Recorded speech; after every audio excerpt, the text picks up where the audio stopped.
Good morning and welcome back to the Social Stack 66-Day Challenge. Get started in social media.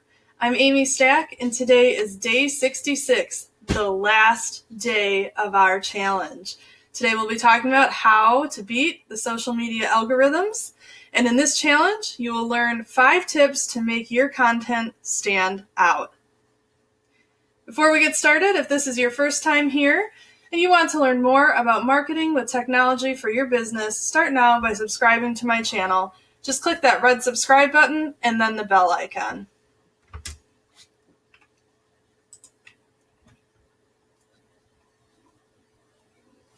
First, let's talk about what the algorithm is.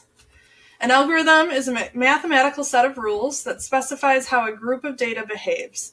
So in social media, algorithms help maintain order and assist in ranking search results and advertisements. On Facebook, for example, there's an algorithm that directs pages and content to display in a certain order. These algorithms encourage social media users to submit relevant, high-quality content and engage with consumers. My first tip for you today is all about engagement. You want to make sure you're doing it before and after you're posting. The way social media works is that the algorithm shows you content related to things you have liked or interacted with in the past. It thinks you will be more likely to stay on and active by doing this, and that's exactly how it works for your viewers as well. So, before you post, I want you to follow the rule of 5s. 5 minutes, 5 people, and 5 words or more. Now, what does that mean?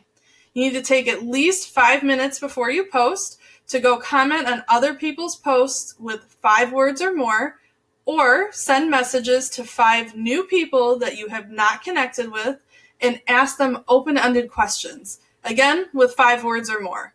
Asking those open-ended questions it'll make it more likely for them to respond to you and have an ongoing conversation, which will boost you up in the algorithm's eyes and make it seem like you have more content that's easy to interact with. If you're looking to grow your following, reaching out to those that you have not already connected with is really the secret to success, because after you've talked to them, the algorithm sees that they've engaged with you and will push your content in front of them, and they'll be more likely to see you and interact with your future posts. Then, after posting engagement is just as important. You don't want to just post and ghost. You need to make sure that you set time aside to go back and respond to any comments people have left and reply to any messages you've received. So make sure you're checking your private or direct messages as well. If you're not doing that, the algorithm's going to think that you are not responsive, and why should they promote your content over somebody else's that is being more engaging on the platform. Tip 2 I have for you is to post quality content. Go figure.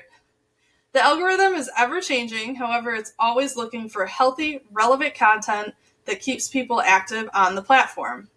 So you're probably wondering how you can do this. The first thing you can do is to tell a story. Don't just say, just closed and post a picture of the house. Talk about what obstacles you or your client overcame, or share their goal and how you played a role in achieving it. You can even talk about what opportunity this brought into their life. You want to make sure that you're evoking emotion. You want to make them laugh or pull at their heartstrings, and you can do all of that during the story or even with an image. Make sure that you're giving value. Viewers are asking internally, can you help me? Do you even care about me? Can I trust you? Let your content provide the value and answer those questions for them. You also want to encourage interaction with your engagement with your content. Meaning, you want to ask who else they know that would love the local shop you visited. You can take a poll on which kitchen they would like to cook in more. Or even tell them to share something relatable that happened to them in the comments. If you came across something at a home and there was a plumbing emergency and you shared it, you could ask people to say, has anything like this ever happened to you? Share it below.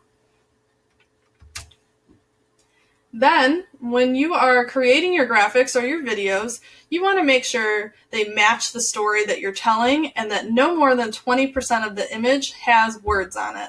And again, remember, you can show emotion through your imagery. So I have a couple samples on here for you. You can see that this welcome home one has the family moving in, and the daughter looks super excited. She's got a big smile, lots of joy, and that kind of gives you the warm fuzzies. And then the other ones here, the one that says start messy, my message goes along with how that picture looks. It's more organic. It's not very stark. There's not, straight lines. The messy looks like it's moving a little. And then the social distancing events, you can see that it's two people kind of pushed apart.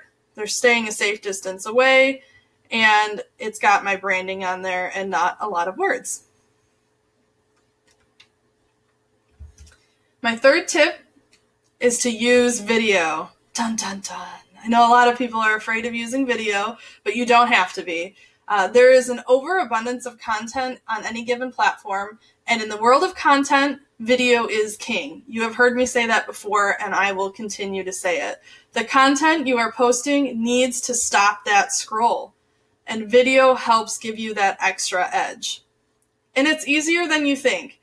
You can animate graphics with Canva Pro.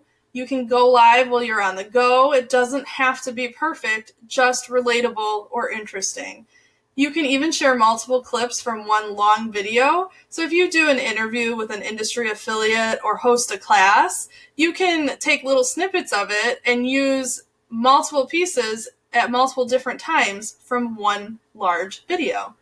People aren't looking for perfect robots. You can use your phone, show your flaws and your true personality. It makes you easier to approach. It's okay.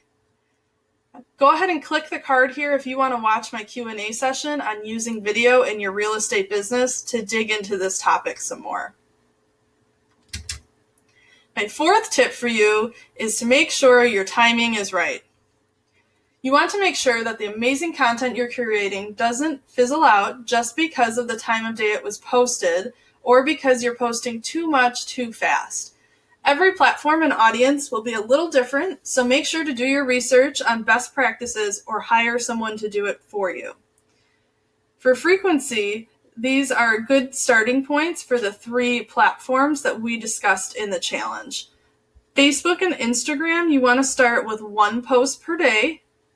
And these can include posts to your stories, or that can just be a cherry on top. For YouTube, you want to start with 1 video per week. You don't want your content to be in competition with itself on that platform, so once a week is a great starting point. Plus, remember to use the analytics for your profiles that you learned about earlier in this challenge to find out when your specific audience is active on your preferred platform and post around those times. If you're using a third-party scheduler, check them out and see if they provide you with those analytics inside their platform as well. My 5th and final tip is to come back again to be consistent. As you learned yesterday, consistency plays a key role in mastering social media. It is no different when it comes to beating the algorithms. They want to know that sharing your content over others will keep users engaged. If you only post sporadically to your page or profile, no matter how good the content is, it's less likely to keep users engaged and on that platform. So remember, consistent action creates consistent results. Think about it this way. The day you plant the seed is not the day you will eat. Keep planting and watering consistently, and you will reap the rewards in the future. Go ahead and click the card if you missed the class yesterday for day 65 to learn more about how to be consistent. I purposely wanted to end our challenge on this reminder because it's only through consistent actions that we build new habits and break old ones.